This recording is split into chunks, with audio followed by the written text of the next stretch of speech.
Alright, mga minamahal, Alicia nyo, nagbabalik muli para sa ating panibagong video. So, pag-usapan natin, ito nga pong ibinahagi ng isang political analyst na si Ronald Llamas. Actually, si Ronald Llamas, yung kanyang mga analysis in terms of politics, talagang swaktong-swakto. Kasi can you imagine sabi ni Ronald Llamas, yung mga kausap kong mga ambassadors, sabi nila kapag nakabalik yung mga Duterte, you will be a failed state para kayong North Korea. Actually, meron kasing meron kasing similarities, mga minamahal. Meron talagang point of view na posible talaga tayong maging North Koreang atake. Kasi unang-una, mga minamahal, real talk lang tayo kapag sinabing failed state, ibig sabihin nun, nawawala na ang rule of law. Kumbaga yung batas takot sa mga Duterte, hindi sila Duterte ang takot sa batas. And the government controlled by fear, not democracy. Pansinin nyo, 'di ba? Nung panahon ni former President Duterte, 'di ba? Grabe ang extrajudicial killings. Naayjud sila pakialam sa rule of law and due process. Ano yung sabi ni former President Duterte? Di ba, pamatayin nyo yan sila, wala akong pakialam. Oo, di ba? Gumaganon si Digong. And mapapansin ninyo na libo-libo ang namatay. Dito nga po sa napakawalang kwentang pamumuno ni former President Duterte na tinakot tayo sa loob ng halos 6 na taon.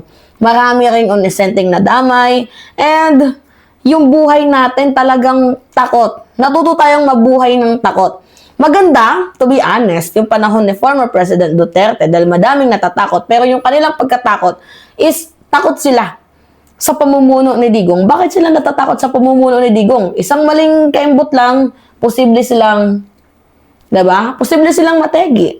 Diba? Kaya nga madaming mga COA reporters ang hindi nagsasalita tungkol sa audit kasi biruin mo, magbiro ba naman ng isang presidente na sige, magsalita kayo, isasako ko kayo. 'Di ba pag nagbiro ng isang presidente ng ganyan, medyo tagilid na. Oo.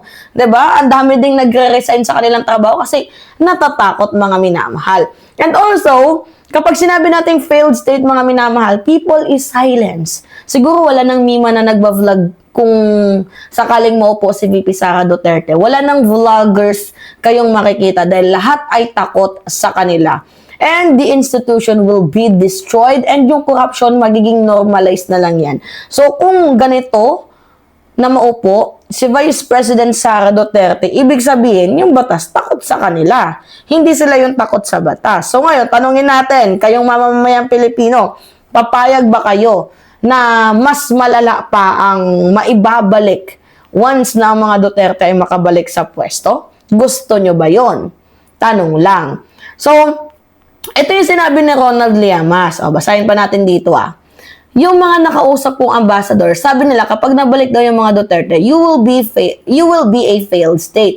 Para kayong North Korea, lalo na kapag nahatulan si Digong sa ni Llamas. So naniniwala din si Llamas na posibilidad na magkaroon lamang ng isang kandidato na ilalaban kay Vice President Sara Duterte sa 2028 election. Well, sino kaya yung posibleng ilaban kay former President Duterte?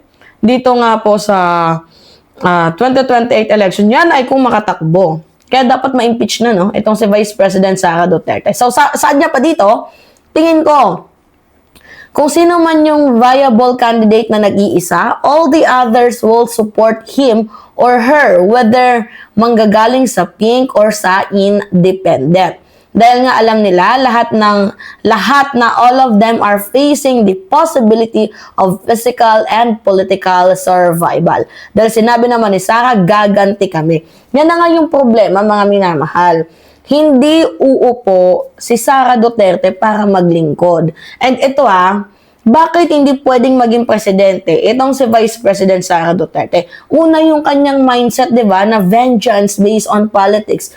Yung leader na nag-iisip na gaganti ako. Instead na yung unahin niya is yung interest ng mamamayang Pilipino. So, hindi presidente kung maituturing natin yung commander ng away, yung naghahanap palagi ng away. Hindi ka leader ng bansa. Pangalawa, you threaten the democracy. So, kapag ang isang political group or kapag ang isang pamilya kontrolado ang gobyerno, wala na tayong tinatawag na check and balance. Wala na tayong tinatawag na transparency. Wala na tayong makikitang accountability doon. And you know what mga minamahal, history will never lies. So kita natin yung style ng pamumuno ng kanilang pamilya, 'di ba? Talagang power first and people last yung atake. So dito din nakasalala yung stability ng Pilipinas. So kapag bumalik ang mga Duterte, magkakaroon ng possible sanction, posibleng pagsadsad ng ekonomiya at posibleng political instability. At alam yan ng international community, mga minamahal. Kaya nga, sila na mismo nagsasabi na if the Duterte will returns to the power, the Philippines will be at risk and becoming a failed state. So, baka may magsabi, nag-iimbento kami. Paano kung mag-iimbento? Sinabi na ngayon ng isang political analyst, hindi tayo nagsusulat ng drama, hindi tayo nagsusulat ng kwento, kundi tayo po ay nagbibigay lamang po ng babala.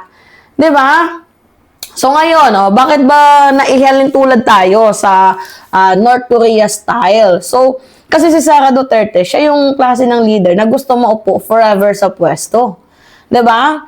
Yung opposition tinatakot. O kagaya ng panahon ni former President Duterte, lahat ng opposition kinasuhan. Tingnan nyo, si Trillanes, kahit gusto mong magsilbi bilang senador, hindi niya nagawa. Bakit? Kasi lahat sila pinapatahimik. O ito din si De Lima, gustong magtrabaho. Anong ginawa? Kinasuhan, 'di ba mga minamahal? So, yung mga kritiko kasi, dapat sana magkaroon ng malayang pamamahayag. Noong panahon ni Duterte, ang nangyari kasi dito mga minamahal, pinatahimik. Yung mga kritisismo, tingnan ninyo yung ABS-CBN, pina-shutdown. So, kumbaga wala ng takot ang government sa lahat ng bagay. So, kumbaga, yung pamilya ng Duterte, hindi takot sa batas, kundi batas ang matatakot sa kanila. Di ba? Parang ganun yung atake. So ngayon, ano ba yung pinupunto natin dito? Alam naman natin na kung ano yung ginagawa ng kanyang ama, ay posible niya ding gawin. Di ba? Yung pagiging, hunger for power. Di ba? Kaya malinaw na pag naupo bilang presidente, itong si Vice President Sara Duterte, tayo po ay magiging pet sa dipiligro palagi, 'di ba? O in terms of corruption, balikan natin, 'di ba? Mas lalong lumala ang corruption sa panahon ni former President Duterte.